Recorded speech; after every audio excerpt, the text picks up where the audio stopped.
isa sa panawagan na mag-resign po ang ating Pangulong Marcos. Dahil wala po siyang binigay na kagandahan sa ating bansa. Una-una, nakita natin ang flood control. Ang flood control, napakalaki ang nasayang na budget. Alam nyo, nagkabaha dito sa Luzon. Tapos dinadivert ng mga politikong mga congressman ang korupsyon na nangyayari ngayon.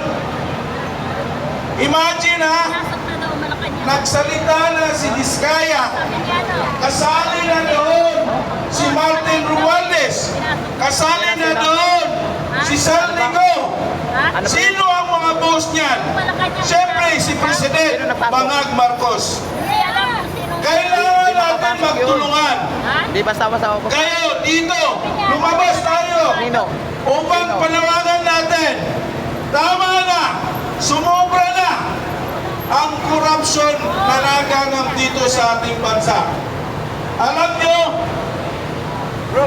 napakaganda ang ginawa ng Nepal. Pinababa nila ang kanilang presidente dahil sa naganap na mga korupsyon. Pero sa atin, andito yung mga kasamahan natin, mga main uniform, nakalalay, wala tayong ginagawang kaarasan. Kundi, mananawagan na sana, kung may dignidad ka ba, Marcos, kailangan bumaba ka na dyan. Dahil kawawa ang mga kabataan. Kawawa ang mga new generation dahil wala kang naidulot na kagandahan sa ating bansa. Lalo-lalo na ang mga inaasahan ng ating mga magulang.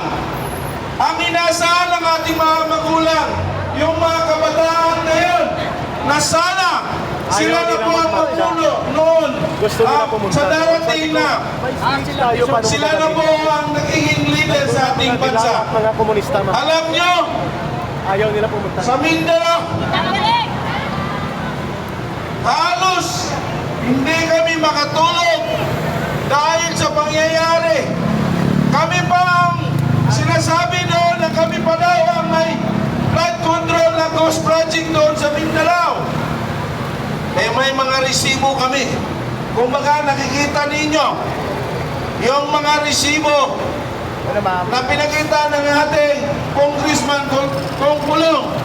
Hindi katulad dito sa atin, ang mga congressman, wala silang mapapakitang mga papers dito sa, lalo na dito sa district ni Abante. Alam nyo, tama nga yung sinasabi ng mga kasama natin, mga utak hipon yan. Bakit?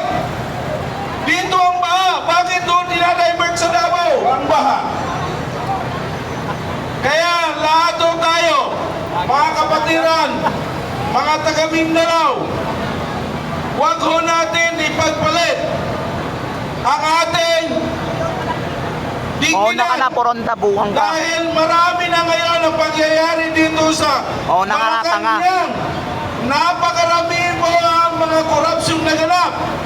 Ayan, kung mapapansin ninyo, noong ang Blue Ribbon Committee na si Marcoleta, agad-agad pinalitan si Jesus Escudero, tapos pinalitan po si Marcoleta. Dahil nagsalita na ang mga kontraktor, nagsalita na si Diskaya. So, nagsalita na rin ang mga taga-DPWH. Nalalaman natin, nakikita natin, na papunta na po yun kay Bangag. Dahil alam din pala nila na ang mga kontraktor na mga Diskaya, kontraktor din ng mga Marcoses sa Norte. Kaya kaagad-agad pinalitan nila si Senator Marcoleta. Dahil dyan, kitang-kita po ang bias dapat mananawagan tayo, bumaba ka na, Marcos. Dapat mag-resign ka na kasi wala ka nang maidulot sa ating bansa na maganda para sa future ng mga kabataan. Sa mga kapatid natin, nandito ngayon, bigyan natin ng oras. Huwag tayong matakot. Handa tayong mamatay para sa ating bayan. Bobo yan, John Ray Abinay. Bobo yung mga nagsasabi yan. Mga puta ni Bangag yan. Ating mga anak, para sa future ng ating mga anak. Dahil alam nyo, matanda na tayo. Pero ang kinabukasan ng ating mga bata, yun ang pinaka-importante. Dahil sila po ang susunod na mga leader na sana malaking lesson itong pangyayari na binalik si Marcos sa kapangyarihan. Alam nyo, noong panahon ng tatay niya, ang mga kamag-anak namin sa Mindanao, tiya, lolo namin, pinatay ng mga Marcos dahil sa nangyayaring mga hindi maganda. Ngayon, yung Marcelo, kinukompare nila yung Marcelo ni Tatay Digong noon at saka Marcelo ng Marcos Sr. Napakalaki ang diferensya. Andito ngayon ang mga main uniform. Kakaiba yung nangyayaring kaganapan ng Marcelo ni Tatay Digong at saka yung Marcelo ni Sr. Marcos dahil marami ang namamatay na mga inosente. Napapansin ninyo ngayon, ang mga taong mga inosente nagtatago, pero ang mga kriminal ngayon ang lumalabas. Hindi pa sila nahiya. Hindi pa sila nahiya magnakaw. Yung mga congressman na yan, yung mga congressman, kailangan talagang palitan yan at managot yan sa batas. So sino? Makapagnakaw ba ang kontraktor? Makapagnakaw ba ang mga taga-DPWH? Kung walang signal ang mga boss nila dyan sa Congress. Makapagnakaw din ba ang mga congressman kung walang signal si Romualdez? Kung walang signal si Romualdez, makapagnakaw ba si Romualdez kung walang signal ang presidente nating Bangag? Yan ngayon ang tunay na pangyayari dahil sakit sila sa kapangyarihan, sakit sila sa pera na dapat andyan ngayon sa mga proyekto. Hindi tayo nababaan dito. Dapat binigyan ng pansin ang mga edukasyon na makapag-aral man lang ang ating mga anak. Marami ho ang mga kabos.